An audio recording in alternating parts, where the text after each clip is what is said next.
نعبد وإياك نستعين اهدنا الصراط المستقيم صراط الذين أنعمت عليهم غير المغضوب عليهم ولا الضالين آمين. بسم الله الرحمن الرحيم. الحمد لله رب العالمين والعاقبة للمتقين ولا عدوان إلا على الظالمين. أشهد أن لا إله إلا الله وأشهد أن محمدا عبده ورسوله. اللهم صل وسلم وبارك على سيدنا محمد وعلى آله وأصحابه أجمعين.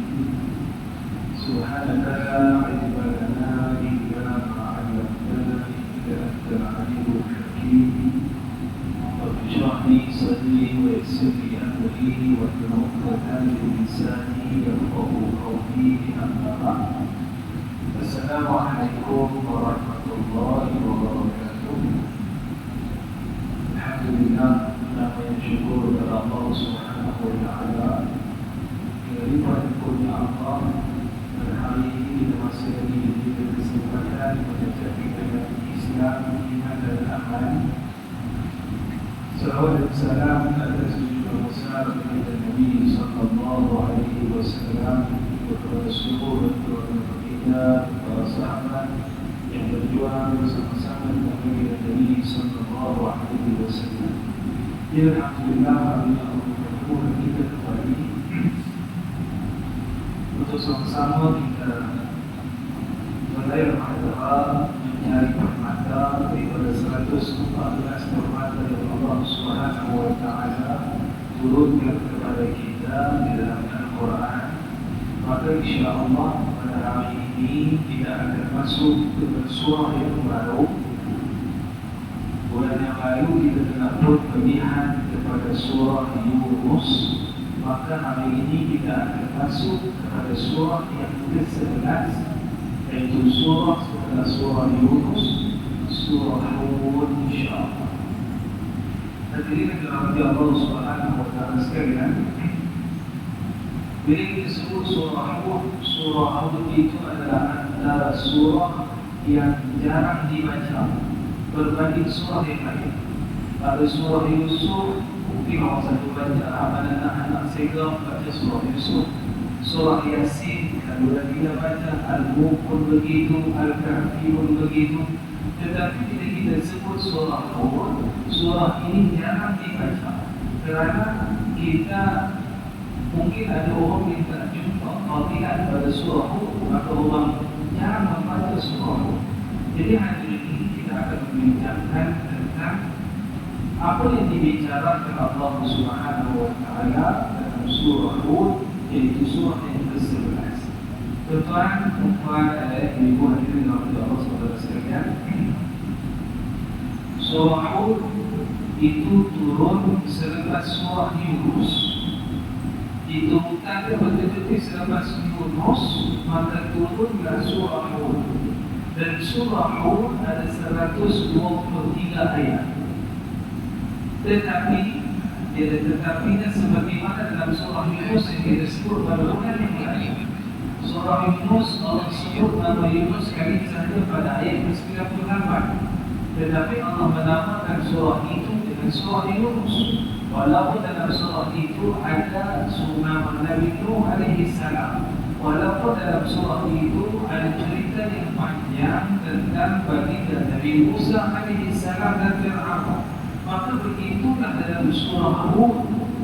Kalau surah Hud nak bandingkan dengan cerita-cerita baginda Nabi yang lain, maka cerita tentang Hud itu lebih pendek dibandingkan dengan Nabi-Nabi yang lain. Tetapi mengapakah Nabi Hud namanya diangkat, dijadikan nama surah dalam surah-surah Al-Quran? Kita akan sebutkan sebentar lagi insya-Allah. Kira-kira kepada Allah saudara sekalian, maka sebelum kita nak memahami maqasid atau bahasa lain kita panggil matlamat penurunan surah Hud. Yang pertama kita kena tahu sejarah. Bilakah surah Hud diturunkan Allah Subhanahu wa Ta'ala? Surah Hud Allah Subhanahu wa Ta'ala turunkan kepada baginda Nabi 2-3 tahun terakhir sebelum baginda berhijrah ke Madinah. 2-3 tahun sebelum baginda Nabi berhijrah ke Madinah, barulah diturunkan surah. Baik tuan-tuan, peristiwa Taif berlaku bila? Kita Isra dan Mi'raj misalnya. Peristiwa Taif bila berlaku pada tahun ke-11 Hijrah, ke-11 sebelum Hijrah. Ada yang sebut pada tahun ke-10 Kenabian ataupun tahun ke-11. Baik, itu sudah di penghujung. Maka apa yang berlaku pada peristiwa Taif, orang menolak dakwah baginda Nabi sallallahu alaihi wasallam. Kenapa Nabi bilang? Persoalannya kenapa kabar baginda Nabi berangkat menuju ke Taif? Kerana orang Quraisy Makkah ketika itu berkata mental law, mereka tak boleh terima dakwah baginda Nabi sallallahu alaihi wasallam. Jadi Nabi cari jalan lain, maka Nabi pun pergilah ke Taif. Tetapi sayangnya bila Nabi pergi ke Taif, nasibnya sama. Orang di sana pun tidak menerima dakwah baginda Nabi sallallahu alaihi wasallam. Jadi tuan-tuan, surah-surah yang Allah Subhanahu wa taala turunkan kepada baginda Nabi itu semuanya menjadi respon kepada apa yang berlaku kepada baginda Nabi. Apa peristiwa yang berlaku kepada baginda Nabi, maka akan turunlah satu surah yang orang kata Allah SWT yang signifikan dengan situasi begitu. Setiap surah begitu. Maka dalam surah Hud, Allah Subhanahu wa taala turunkan pada 2-3 tahun terakhir baginda Nabi berada di kota Makkahul Mukarramah. Yang mana 2-3 tahun terakhir itu baginda Nabi Dha'iqus Sadri, sempit dada. Bukan sakit dada, tetapi sempit dada. Pasti nak pergi ke orang tak mau pergi ke dia, orang tak mau pergi sana, orang tak mau. Jadi dia mengsah, risau. Jadi dada ni sempit, jadi sempit dada, risau. Itu keadaan Nabi pada 2 atau 3 tahun sebelum penghijrahan ke kota Madinatul Munawwarah. Baik. Jadi surah-surah yang Allah Subhanahu wa taala turunkan kepada baginda Nabi itu mesti signifikan dengan situasi. Mesti kena dengan situasi. Macam kita dibuatlah batu, tapi makan bukan semua. Tak kena tak? Tak kena. Batu makan rekor. Batu makan baca kaki 3. Batu makan baca ibu dan anak misalnya. Okey, sesama makan awak, sesama sendiri apa dan sebagainya. Sakit kepala makan kena tak boleh kata awak sakit kepala tak ambil banyak makan madu. Contohnya tak jadi juga misalnya. Jadi tuan-tuan, setiap surah yang Allah turunkan kepada baginda Nabi itu mesti ada perkara yang berlaku, dan surah yang diturunkan Allah itu semestinya signifikan kepada situasi ketika itu. Baik tuan-tuan hadirin dalam Allah SWT. Maka apa signifikan surah Hud diturunkan kepada baginda Nabi?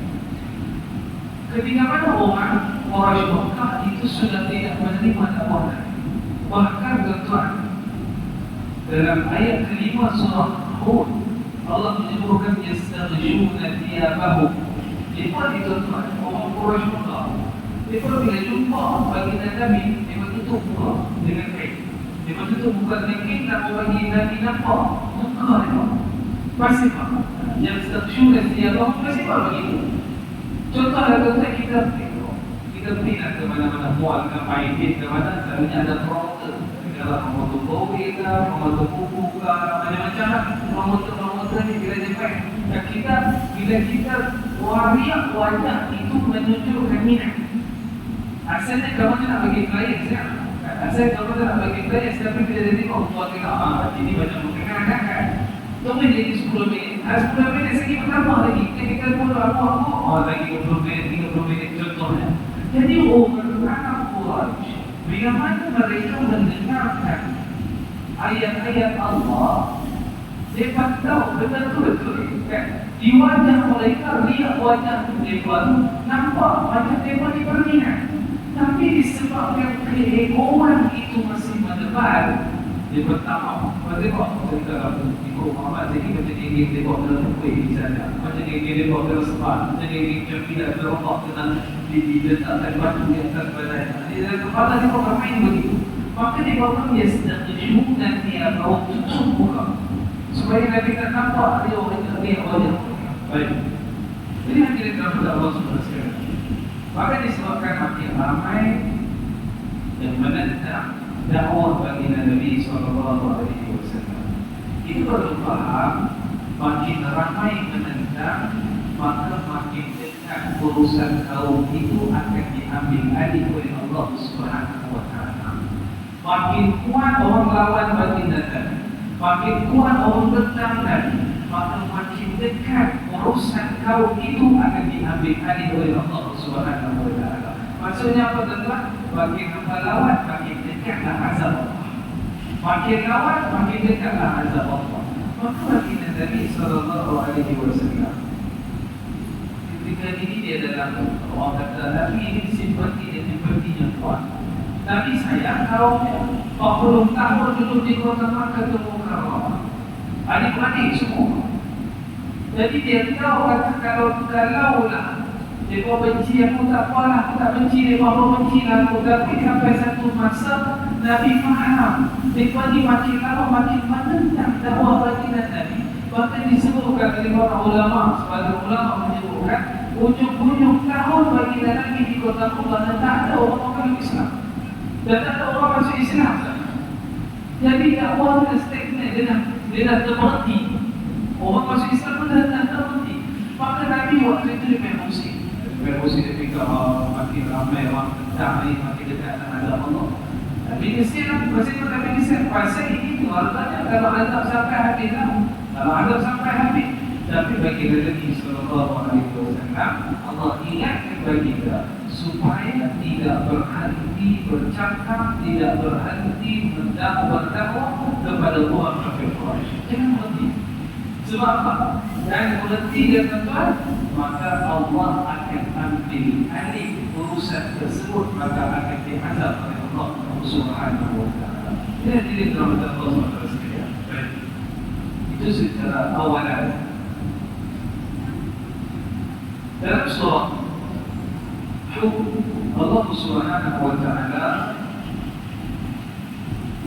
daripada 123 ayat, 60% ayat dalam surah Hud itu adalah ayat yang menceritakan cerita tentang para nabi. Bukan ayat hukum, bukan ayat apa, tetapi 60% ayat dalam surah Hud itu adalah penceritaan tentang para nabi. Masih banyak cerita. Baik, kita disebut tadi baginda Nabi ketika pada surah ini diturunkan Allah Subhanahu wa taala, baginda Nabi tengah sesak dada. Baginda Nabi tak tahu nak buat macam mana. Dakwah macam-macam tak mau juga kepada dakwah baginda Nabi. Maka Nabi pun dia jadi orang kata jatuh semangat. Maka Allah Subhanahu wa taala datangkan surah Hud yang di dalamnya 60% cerita pasal para nabi untuk apa? Menutbitu bihi fuada, untuk meneguhkan hati baginda Nabi kepada, bagi motivasi kepada baginda Nabi. Sebab itu Allah datangkan 7 cerita Anbiya dalam surah Hud. 7 kali Allah cerita dalam surah Hud. Bukan sikit tentang 7 kali. Dalam surah Yunus ada 3 orang lagi, Yunus, Nuh dan juga Musa. Tapi dalam surah Hud Allah meletakkan 7 cerita, iaitu 7 umat para Nabi Allah yang Allah sebut dalam Al-Quran, Allah abadikan dalam Al-Quran untuk menenangkan dan memberi motivasi kepada baginda Nabi sallallahu alaihi wasallam. Baik. Jadi kalau kita lihat dalam surah Hud, tuan-tuan dan ibu-ibu sekalian, bila saya sebutkan tadi, makin orang menentang, maka makin dekatlah azab Allah. Maka dalam kisah para nabi yang 7 tadi yang disebutkan, kita akan sebutkan sebentar lagi. Bila mana sampai satu tahap, Allah bagi tahu kepada para nabi, okey, stop mendakwah. Pasal apa? Mendakwah mana-mana pun, mereka tak akan beriman. Maka di situ datanglah ayat ketika mana Allah mengambil alih urusan kaum itu, Allah kata apa? Falamma jaa amruna, ataupun walamma jaa amruna, bila sampai ayat walamma jaa amruna, Allah ambil alih, maka jawabannya mudah kepada kaum Nuh, bye-bye.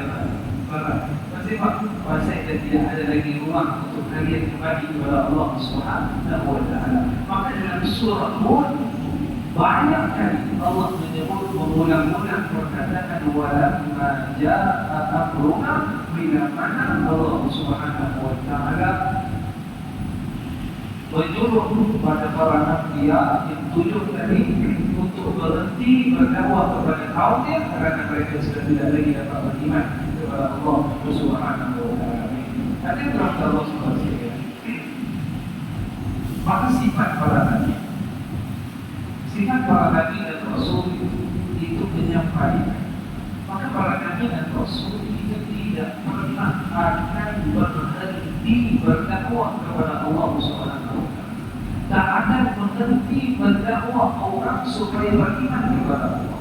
Maka bila selepas perintah itu sampai, maka di situlah baru mereka berhenti berdakwah kepada kaum.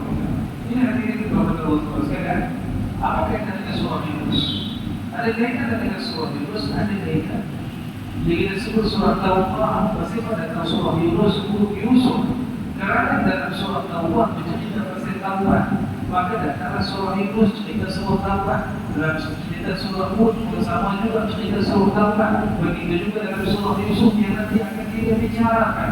Semuanya semua bertaubat kepada Allah Subhanahu wa Ta'ala. Baik. Tetapi yang perbezaan antara nabi-nabi yang Allah sebut dalam surah Hud dengan Nabi Yunus adalah Nabi Yunus kaumnya beriman sebelum sampai azab. Tetapi kaum Nabi Hud, kaum Nabi Nuh, kaum Nabi kaum Nabi Yunus dan sebagainya yang kita bicarakan sebentar lagi, semua tidak beriman kepada Allah melainkan bila sudah sampai azab. Dah sampai azab barulah dia hegit nak beriman kepada Allah Subhanahu wa Ta'ala. Baik, betul. Dan surah ini tuan-tuan, bagi Nabi SAW bila ditegur oleh sahabat nama ubat, dia nama bagi Nabi. Bila nama ubat, sahabat sahabat Rasulullah ada ubat, dia ubat. Tentuan bagi Nabi walaupun umurnya 60 lebih, bagi Nabi hanya ada beberapa kelayan ubat semata-mata. Dan ubat itu kenapa? Antaranya kerana memikirkan surah Hud. Pasal Nabi fikir surah Hud, maka Nabi dia berubat. Orang kalau besar macam fikir pilih sangat, maka itu adalah Hud. Tapi bukanlah orang berubat ni kasih stres, tidak benar. Cumanya orang bila dia terlalu memikirkan sesuatu perkara, maka akan terlihat di fiziknya kata kawan ni memang dia fikir pilih sangat ni. Contoh, maka akan kelihatan di rumah paras. Maka begitulah bagi Nabi SAW. Surah itu tuan-tuan disebutkan dalam satu hadis berdasarkan adalah anak kecil kalau melihat kiamat, anak kecil atau budak kecil kalau dia tengok kiamat, maka dia akan menjadi berubah. Anak kecil kalau dia tengok kiamat, maka anak kecil itu akan berubah. Sebab terlalu dahsyatnya kiamat seperti itu. Stres dunia pasal kiamat, kalau macam mana dia kiamat dan sebagainya, budak kecil mau berubah. Maka bersifat bagi Nabi SAW bila memikirkan surah Hud, yang mana dalam surah Hud ini tuan, ada 13 kali kalimat azab disebutkan Allah Subhanahu wa Ta'ala. 13 kali Tuhan sebut azab dalam surah Hud. Bukan sikit, banyak tuan, 13 kali.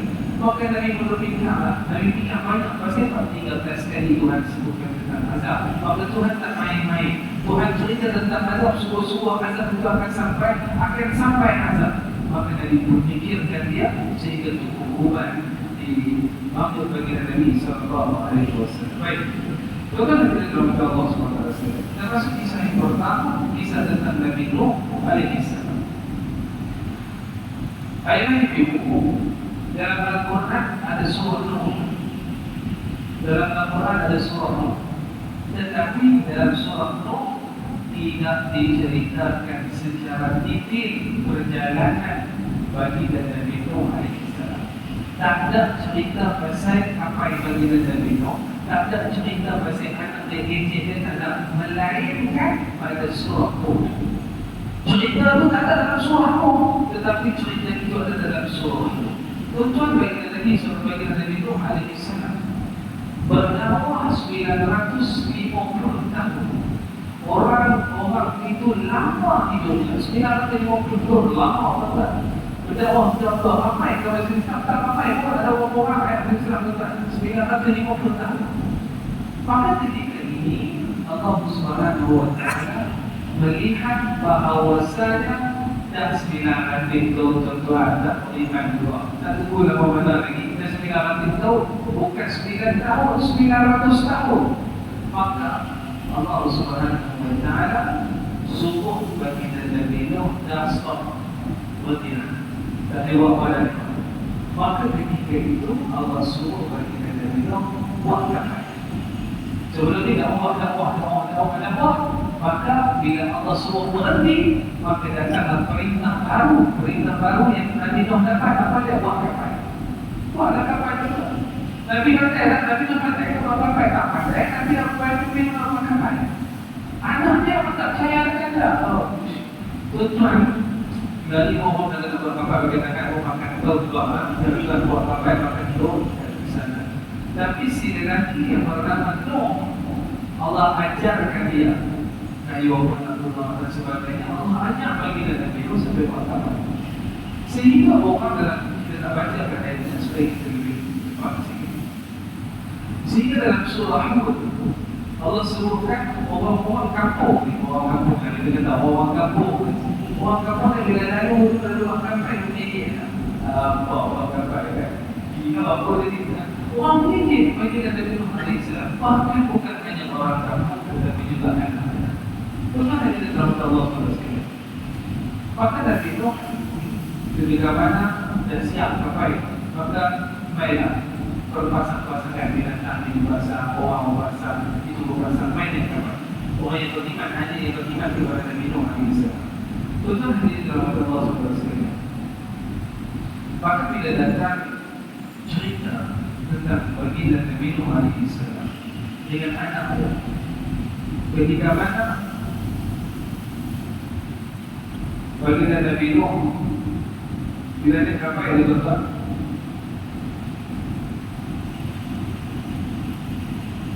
وهي تجري به في موج كالجبال ونادى نوح ابنه وكان في معصيه يا بني اركب معنا. Jadi bila banjir naik tuan, banjir bila datang, ibu bila mati maka banjir besar ombaknya itu setinggi gunung tuan. Ombak yang datang ketika mana Nabi Nuh dan Nuh dengan Allah diazab Allah itu ombaknya setinggi gunung. Setinggi gunung, menunjukkan jibal seperti gunung tinggi.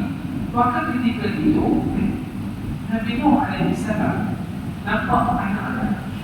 Nabi Nuh nampak anak dari itu seorang, bahkan Nabi Mahzid anak dari itu seorang, anak dia tak ikut geng-geng orang kafir dengan geng-geng duk edit bagi Nabi Nuh.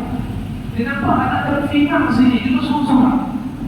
Jadi dalam fikiran seorang ayah, anak aku ni Islam lah tau, sebab dia tak ikut dia baru. Ada dia punya perasaan tu. Maka ketika itu kita Nabi Nuh kata kepada anaknya, ya bunai ya kamu mana wahai kamu mana naik sekali dengan kami, walau kamu mana kafir janganlah jadi orang kafir tu. Jadi baginda Nabi Nuh sejakkan Allah Subhanahu wa taala sebut kepada baginda Nabi Nuh alaihissalam, Allah SWT Allah sebut kepada baginda Nabi Nuh bila dia naik kapal itu dia naik belakang. Fastaqim kama umirta, berpetaklah kepada apa yang aku suruh buat itu. Aku kata jangan naik kapal, jangan kesian orang anak atau bini kau jangan kesian. Sebab sekarang waktu simpati sudah habis. Maka adakah baginda Nabi Nuh ketika mana dia melihat anak dia kesian dengan anak dia. Dan waktu itu dia fikir anak aku seorang boleh jadi anak bulan Islam lah. Boleh jadi anakku sudah beriman. Tapi datang pula ayat setelah itu. Apa kata anak baginda Nabi Nuh alaihi salam? Kata anak baginda Nabi Nuh, qala sa'awi ila jabali ya'simuni minal ma'. Dia kata apa cik naik bukit. Sa'awi ila jabali ya'simuni minal ma'. Cik naik bukit. Apa ayat yang kami sampai ke sini bukit? Karena ada segi. Nanti bukit ini dia batu. Maka ketika kita Nabi Nuh sedar, anak dia beriman kepada Allah Subhanahu wa taala. Baik, itu kan nanti kita kepada Allah Subhanahu wa taala.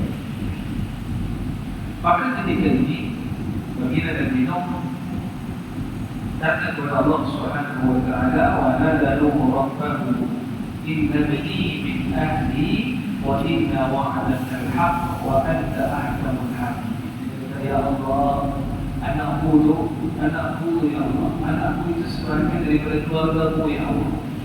Maka Allah Subhanahu wa taala menegur baginda Nabi Nuh, qala ya Nuh innahu laysa itu bukan keluarga kamu kita. Innahu amalun ghairu salih, itu amal yang tidak baik. Fala tas'alni ma laysa laka bihi 'ilm. Maka Nuh, jangan kau tanya pada perkara yang kau tidak ada ilmu. Nabi Nuh bersangka anak tidak beriman. Bila Nabi Nuh semua naik, anak tidak dapat ada ilmu. Qala sa'awi ila jabalin ya'simuni minal ma'. Maka jelas Nabi Nuh tidak boleh mempersoalkan apa yang sudah ditetapkan oleh Allah Subhanahu wa taala. Ini pertama kisah Nabi Nuh. Maka datang kisah kisah kedua, kisah Nabi Nuh dengan kaum 'Ad. Bagaimana dengan Allah bersedia? Kaum 'Ad ini mereka kuat. Mereka adalah orang kaum yang gagal. Jadi kaum Nabi 'Ad, kaum Nabi Nuh ini bila mana baginda Nabi Nuh minta mereka bertawaf. Minta bertawaf bagi bertawaf. Dia berkata, takkan setakat dengan kata-kata kami nak tinggal dalam mantul ini. Takkan setakat dengan cakap itu dengan saya berlaku. Kata mereka pun kau itu telah dihinakan oleh Tuhan. Itu yang bercakap apa? Itu kata kau anak kepada baginda Nabi Nuh. Tuan, maka ketika ini datanglah angin yang menghancurkan kaum 'Ad. Angin yang menghancurkan kaum 'Ad. Nabi yang ketiga Nabi Saleh, kaum Thamud. Tuan, kaum Thamud itu terkenal dengan unta betina. Ketika mana diwujudkan satu unta oleh Allah Subhanahu wa taala. Nabi Saleh katakan kepada kaumnya, biarkan unta ini, jangan ganggu dia, jangan bunuh dia, biar ada di mana. Namun apa yang berlaku? Kaum Nabi Saleh itu kaum Thamud, fa'aqaruha, dia bersembelih unta betina yang Nabi Saleh kata dengan bersembelih. Tuan sembelih itu bagaimana? Sembelih bukan sembelih syariat dah tuan. Dia bertetap dibunuh, kalau dia ditetap bukan akan sembelih, ditetap fa'aqaruha, ditetap untanya bagi Nabi Saleh. Yang Nabi Saleh kata jangan buat apa-apa dengan unta. Tapi mereka bercakap di betul. Maka ketika itulah baginda Nabi Saleh memberikan tempoh kepada kaum Thamud 3 hari. Dan 3 hari lepas unta itu dibunuh, maka akan datang azab. Tentu dari Allah SWT. Maka datang azab yang menimpa kaum Thamud dalam surah Hud, iaitu datang suara pengikat, suara yang kuat. Berlakulah gempa bumi yang menterbalikkan rumah dan sebagainya. Habis kaum Thamud. Maka datang pula kisah dari yang keempat. Kita tadi cuba lihatkan seperti hujung insyaAllah. Yang keempat dan yang kelima adalah Nabi Ibrahim dan juga Nabi Lut. Tuan-tuan dan puan-puan Allah SWT, Nabi Ibrahim satu ketika didatangi oleh malaikat yang menyerupai manusia, yang mana malaikat itu mengkabarkan kepada baginda Nabi Ibrahim dan juga Sarah, isteri baginda, bahawasanya mereka akan dikurniakan anak Ishak, kemudian datang pula Yakub. Betul umur Nabi Ibrahim waktu itu 100 tahun. Umur umur Sarah di umur 90 tahun. Tiba-tiba bila main malaikat ni bagi tahu dekat dia, kata aku akan diberikan anak perempuan. Kata kita kata nanti kau umur 30, di umur 30 dia kata 60 tahun penantian, 60 tahun penantian ada anak orang kata mandul. Tetapi bila datang malaikat kata kepada dia, akan datang Ishak, kemudian Yakub. Maka ketika itu Sarah kata, aku ni orang tua. Mana nak boleh kata doktor umur 90, bukan umur 19, 90. Dia kata aku ni dah tua lah, bantuin lah. Mana nak boleh kandung lah. Maka kata malaikat, itu kerja Allah. Mudah je kerja Allah. Mudah kerja Allah. Malaikat sebelum itu mengkabarkan kepada Nabi Ibrahim dan juga Sarah bahawa ada berita semua, berita semua. Ada berita itu, ada berita semua. Tapi Nabi Ibrahim ini dia tak lama seronoknya. Bila disampaikan kepada malaikat bahawasanya dia akan dapat. Tak lama dia seronok saya. Pasal apa? Kalau kita tuan dalam bentuk kematian tiba-tiba aku bagi rezeki anak Allah melompat dan tua-tua melompat keluar kan? Sebab apa nak seronok? Jadi tuan. Tapi keseronokan itu tidak lama pada Nabi Ibrahim. Nabi Ibrahim tanya kepada malaikat tersebut. Nabi Ibrahim tanya apa yang lukanya? Apa yang luka? Kata malaikat, kami ini adalah malaikat yang diutuskan untuk pergi bertemu dengan Nuh untuk kami azab kaum. Tuan-tuan Nabi Ibrahim itu hakim. Nabi Ibrahim itu dia bahasanya cepat kesian. Orang baik cepat kesian. Itulah bagi Nabi Ibrahim. Sifatnya hakim, lembut, cepat kesian ke orang. Sampai Nabi Ibrahim kata kepada para malaikat, tak punya ada lagi bila setahun dua lagi, ada lagi orang nak beriman seorang dua. Nabi sebut kepada Nabi Ibrahim sebut kepada malaikat. Fa'al kata malaikat Ibrahim, Nabi Ibrahim berkata, kerana ini urusan Allah Subhanahu wa Ta'ala. Nabi Ibrahim, tak boleh dia nak tentu dengan donor, jangan cakap macam Nabi betul. Maka bagi Nabi Ibrahim perkataan kita, maka berjalanlah malaikat ini menjauhkan manusia pergi kepada kaum itu. Jumpa dengan Nabi itu. Tuan-tuan, berapa orang beriman kepada Nabi itu? Dia kata 20-30 tahun dia berdakwah tuan-tuan. 3 orang sahaja yang beriman. 3 orang sahaja yang beriman kepada Nabi itu. Nabi itu tuan-tuan dia ada anak perempuan. Sampai dia bisa keluar dengan kaum Sodom. Kaum yang dari kita sekarang ni kita bagi LGBTQ kan suka sejenis ni. Nanti kalau kata, yang kita banyak apa lah kata, sampai kabar kata teman ni tak kenal apa kata, tak mahu kami suka lelaki kata. Ini dia punya tahu dia sampai seperti itu. Maka tuan-tuan dan tuan-tuan Allah SWT sekalian. Maka malaikat yang datang untuk mengazab kaum Nabi Lut, dia berkata kepada Nabi Lut, wahai Lut, keluarlah sebelum subuh berjemaah. Keluar sebelum subuh. Alaysa bis-subuh, alaysa subuh bil qarib. Ini nak subuh lah dikeluarkan. Sebab apa? Nanti waktu subuh azab sampai. Waktu subuh nanti akan datang azab datang para malaikat kepada baginda Nabi Lut alaihi salam. Pasti bertuan. Pasti bersubuh. Kerana azab Allah Subhanahu wa Ta'ala itu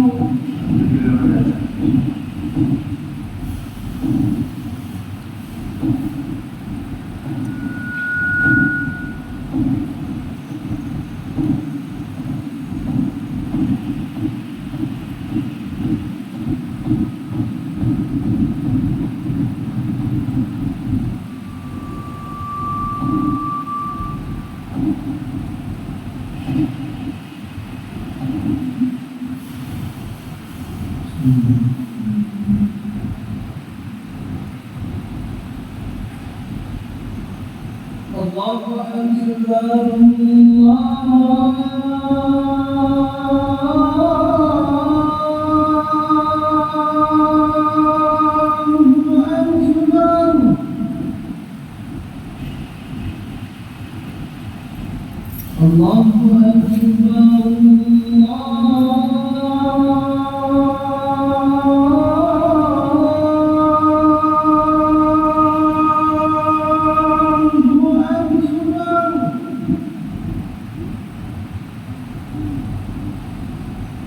أشهد أن لا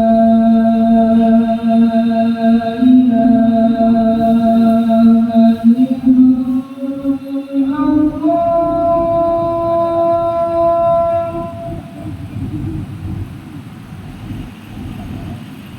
أشهد أن لا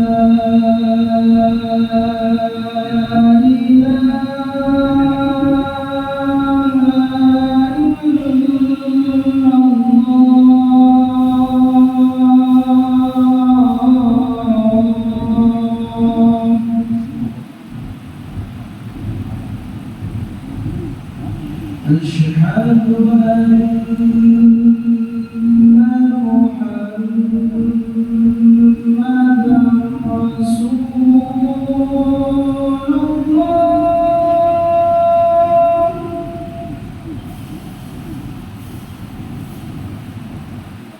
أشهد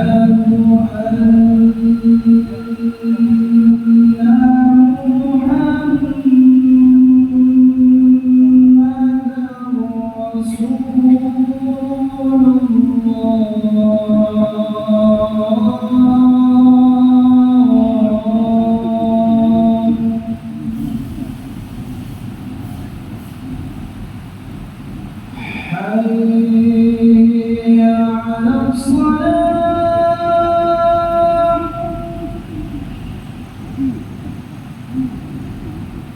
حي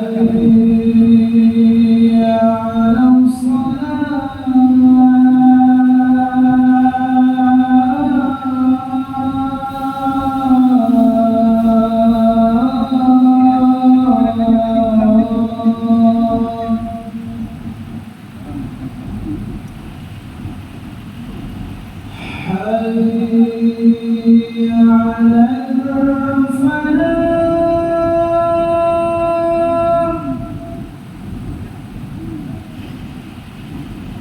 حي على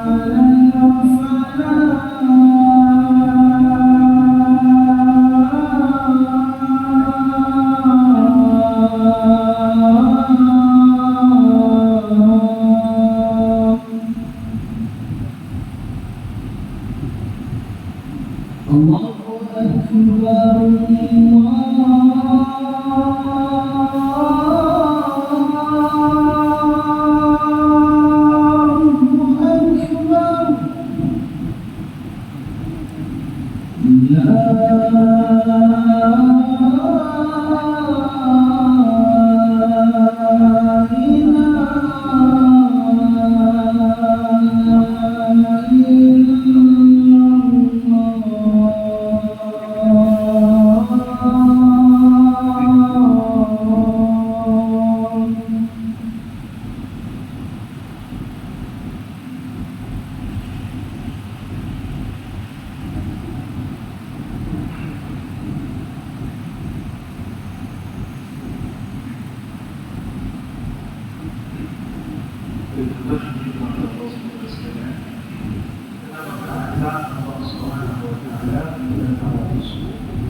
Karena waktu subuh itu adalah waktu yang sunyi, waktu yang tidak akan dijangka azab kasar.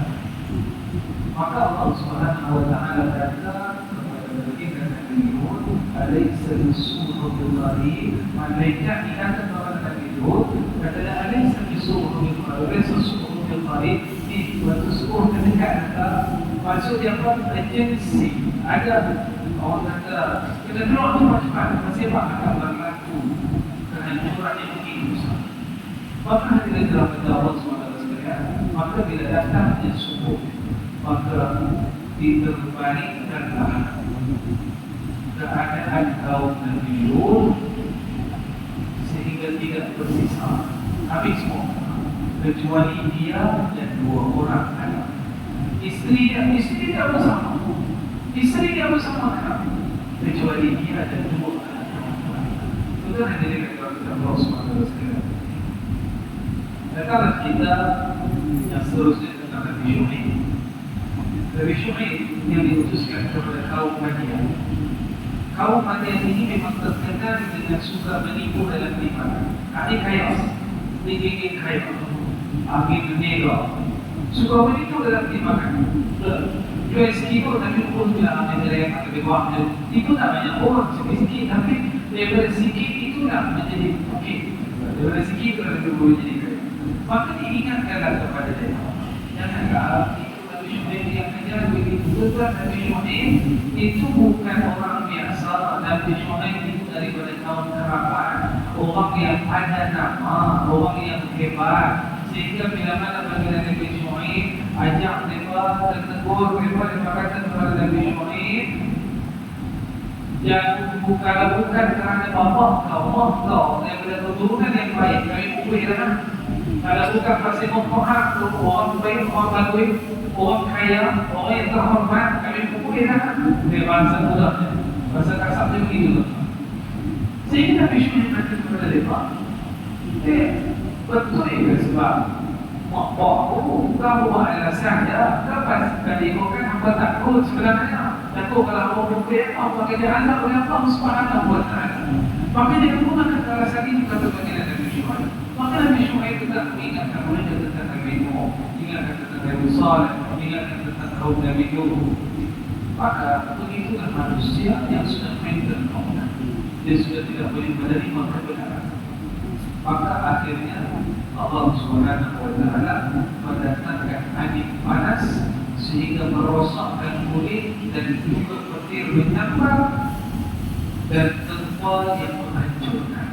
Tentu hadirin dan Allah Subhanahu wa Ta'ala sekalian, apa yang kita boleh ambil dari cerita Nabi-Nabi yang terakhir adalah baginda Nabi Musa. Kita sudah pernah sebutkan dalam surah Yunus cerita tentang Nabi Musa alaihissalam. Tuan-tuan hadirin dan Allah Subhanahu sekalian, apa yang kemarin boleh kita ambil adalah matlamat yang cuba disampaikan daripada surah Yunus. Yang pertama, pertanyaan yang perlu kita tanya, pasti apa yang orang dapat dapat? Orang siapa? Nanti ada banyak dia jual dulu. Pasti apa dia pengen kerja begitu? Yang pertama harus sihat. Kesihatan. Yang rasa sihat, dapat lagi mati. Yang rasa sihat, dapat lagi mati kan? Gendong, butuh lagi sihat lagi. Sebab sihat itulah manusia merasakan yang mati yang belum masih jauh. Pertama. Yang kedua, sebenarnya ini disebut dari kaum Arab yang kuat gagah orang dari bawah sana lagi nak mati jadi lawan dulu lah tadi. Akhirnya ditelingkupkan mereka oleh Allah Subhanahu wa Ta'ala. Yang kedua, rumah. Tuan orang merasakan rumah dia kalau lagi kalau dia rumah obat 20 tahun di rumah dan 30 tahun di rumah kayak bulan-bulan. Jangan seperti itu dah dapat lagi nak kasi 30 tahun lagi. Bahasa pulahnya. Habis dia rumah tu awal betul orang berfikir nak bagi. Baru tu lah sebab waktu itu sudah tua. Itu pemikiran kita. Maka rumah itu juga kalau lagi besar pada kita orang banyak merasakan bahawa sebenarnya masih dapat untuk bertemu dengan Allah Subhanahu wa Ta'ala. Yang ketiga itu harta. Lagi banyak harta, orang kata lagi banyak duit, lagi dapat mati. Mesti aku banyak duit, aku boleh upah doktor yang paling mahal, aku boleh bayar hospital yang paling mahal. Maka dia merasakan bahawa sejak mati itu masih dapat untuk dia bisa dibandingkan dengan orang yang miskin. Maka tuan-tuan ada dia kata sekalian, itulah tiga perkara yang selalu melambatkan manusia untuk bertambah kepada Allah Subhanahu wa Ta'ala. Bila kita telah kepada Allah Subhanahu wa Ta'ala, yang pertama, yang kedua, ingat seperti mana kata Allah, fastaqim kama umirta wa la tatghaw. Bila kita mengatakan sesuatu yang hak, tak kira siapa itu adik kita, itu adik-adik kita, itu keluarga kita, itu abang kita, ibu kita, suami kita, isteri kita.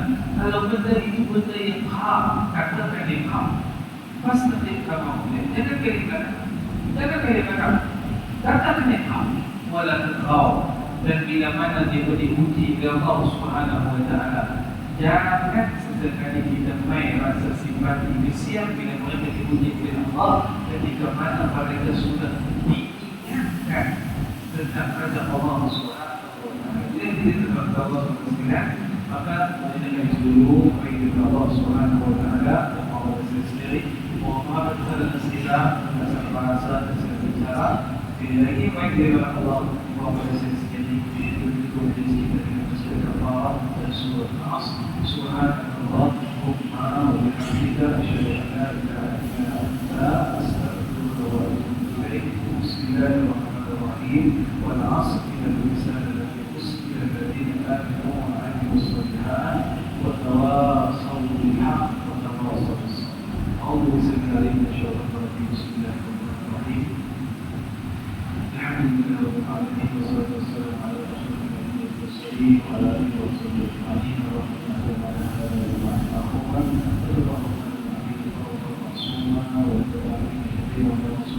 وصلى الله على سيدنا محمد وعلى اله وصحبه وسلم. الحمد لله رب العالمين. السلام عليكم ورحمه الله وبركاته.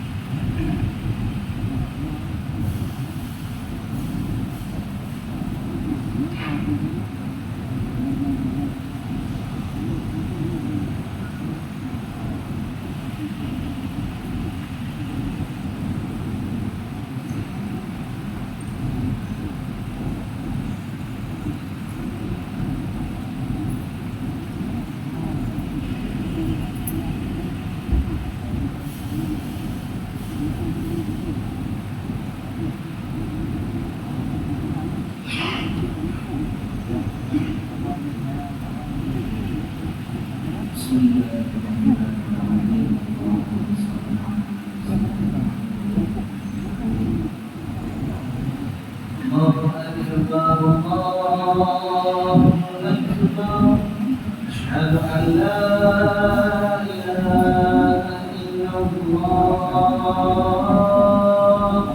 أشهد أن محمدا رسول الله.